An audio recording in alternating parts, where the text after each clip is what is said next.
Assalamualaikum grade 3. So this is our last video. In this video we are going to complete our chapter number 3, growth and development. In this chapter we have read about the life cycle of a corn plant. Okay, and this is very important. And then hopefully you have read this and you have already wrote this life cycle of a corn plant on loose sheet. Now today we are going to read about on page number 10 reproductive part of a plant. Okay, reproductive, as you know all that living things has characteristics that they can reproduce means they can replace to their young ones, they can produce their baby plants. Okay, so this is a reproductive part of a plant. Flower is the reproductive part of a plant and plays an important role in the process of reproduction.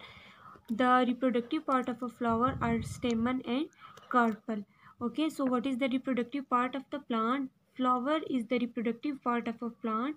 So if the plant has, every plant has flower. Why they have flower? Because flower change into fruits and fruits has some seeds, and then with the help of seeds the process of reproduction can easily take place and one plant can replace into another new plant. And what are the reproductive parts of the flower? Reproductive parts of a flower are stamen, stamen, stamen, and carpel, carpel, carpel.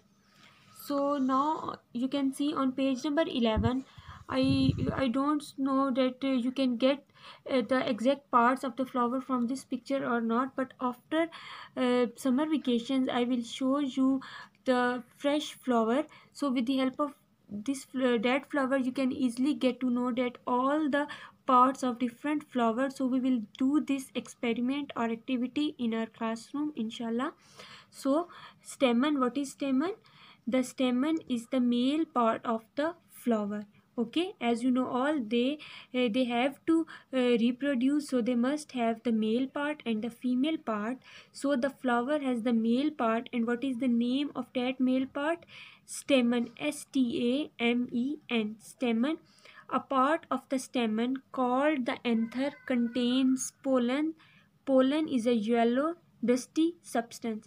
Okay, if you can see from this picture, these are the different parts of the flower that are inside the flower. Some flowers you can see easily, but some are like inside the flower, like anther, filament, petal, sepal, then stamen, stigma, style, carpel, and ovary. So in this some are male parts and some are female part. Okay, so you can see where is the stamen? Here is the stamen, and just anther and filament, when they combine together they will make stamen.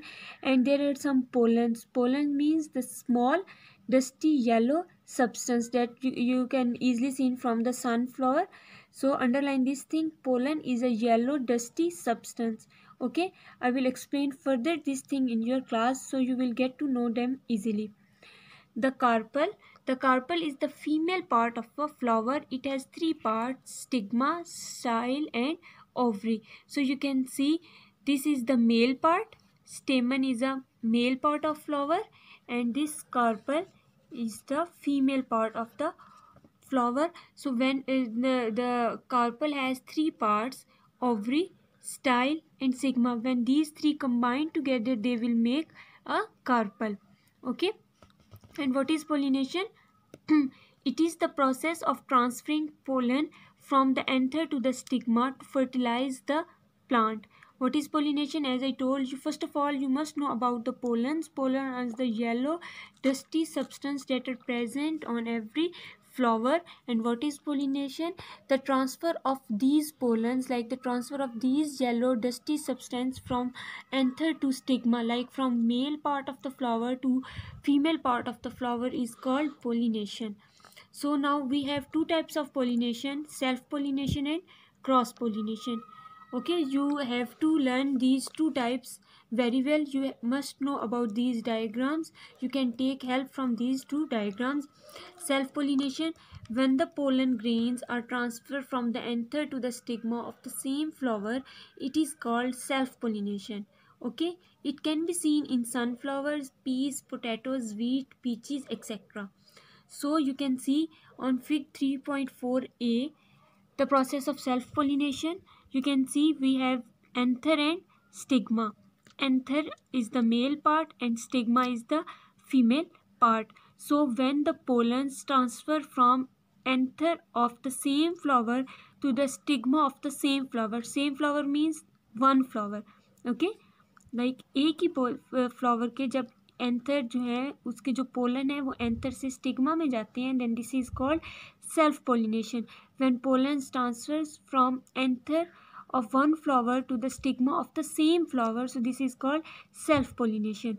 And from where we can see these self pollination occurs in sunflowers, peas, potatoes, wheat, peaches, etc. And cross pollination is the same as the self pollination, but is a very big difference in this. The transfer of pollen grains from the anther of one flower to the stigma of another flower of the same type is called cross pollination. Same type means, just take an example, like we have two different types of flowers. Okay, so the anther of one flower, then the pollen transfers from the anther of one flower to the stigma of another flower. But keep that in your mind, these flowers must be same. Like it's not possible that it's a pollen of a rose flower goes towards the pollen of sunflower. No, it's not possible. Here we have, must we have the same flower. Like if there is a rose flower, then it must be a on the other side it must be a another rose flower. So the pollens that are present on this flower, uh, so these pollens transfer from this anther towards this stigma, like this male part towards this female part, and then pollination starts and fertilization starts and it will change into a new flower. The bright colors, wonderful smell of plants attract birds, insects and other animals to help with the pollination process. Now the question is, why these pollens can move from one anther to the another stigma? Do they have legs? No, they don't have legs. As you know, all birds can visit to the flowers. As you know, all birds have flowers have different colors. They have a very wonderful smell. So birds can easily attract to them. So whenever birds and different insects and other animals attract on these flowers, so pollens get easily stick with their bodies, and when they come visit to another flower, then they drop these pollens to another flowers. Cross pollination takes place in many ways, such as by wind. Pollen can also move by wind, water, insects, animals and birds.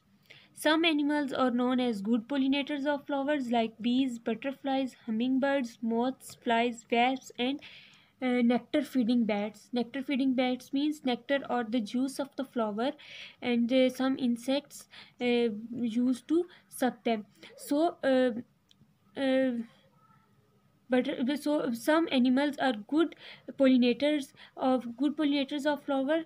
Which animals? Bees, butterflies, hummingbirds, moths, flies, wasps and feeding bats. Why they have good pollinators? Because pollens can easily get stick with their bodies and they can easily transfer from one part to another part. So pollinators are animals who are pollinators. Pollinators are those animals who help them in the process of pollination, which visits the flowers for nectar and help in transferring of pollen to the stigma, thus facilitating pollination. Okay, so these animals are responsible to transfer pollens from one part of the flower to another part, and these are called pollinators. So in this way you can easily answers few questions. Differentiate between self and cross pollination. Self pollination means transfer of pollen from anther to stigma of the same plant, while the cross pollination means transfer of pollens from the anther of one plant to from one plant of the anther to the stigma of another flower. Explain the life cycle of a corn plant. We did this. What is pollination? Name its different types. So pollination means transfer of pollens from anther to stigma is called pollination. Name its different types. There are two types: self pollination and cross pollination. And these two questions we have already done. So trick the correct answer. These three are for your homework. Fill in the blanks. These are also very simple. You can do it by your own self. Okay, so now we did 3 chapters in our video sessions, and all the things that we have done in video session, you have to do all this in your summer vacations. You have to revise all these 3 chapters. Okay, and if you feel any difficulty, then you can again hear the video, and you can take help from them. And I also gave you a project like the life cycle of a corn plant. You have to make this project. This is very easy and simple. uh, so I'm not going to ask you to make this project as a 3D project. If you can make it, then it's fine and good. Otherwise, just take a white chart paper, and you have to make this diagram. You have to label this diagram, and then you must know each and every step, that how germination takes place, how the corn seeds change into a corn plant. So this is your project. You have to do this in your summer vacations work, and you must do all the 3 chapters that we have done in video sessions. You have to do all the question answers that I told you on your loose sheets. Okay, so inshallah we will meet in school soon. I wish you for the best of your summer vacations and Eid. Thank you. Allah Hafiz.